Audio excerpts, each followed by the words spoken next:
একসময় বাগেরহাট জেলা বিএনপির সভাপতি সেলিম আসন্ন নির্বাচনেও বাগেরহাট ২ আসন থেকে মনোনয়ন প্রত্যাশী ছিলেন, কিন্তু মনোনয়ন পাননি।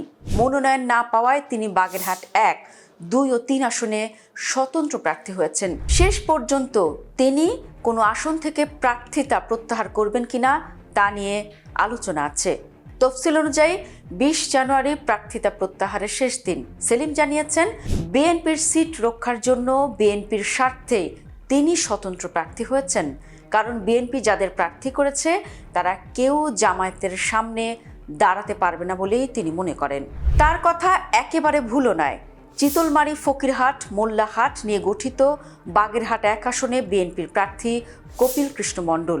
এখানে জামায়াতের প্রার্থী জেলা জামায়াতের সাবেক আমির, কেন্দ্রীয় মজলিসে সুরা সদস্য প্রিন্সিপাল মশিউর রহমান। প্রতিদ্বন্দ্বিতা করছেন খেলাফত মজলিসের আমির মাওলানা মামুনুল হক। জোটের হিসেবে এদের কোনো একজন হয়তো নির্বাচন থেকে সরে দাঁড়াবেন।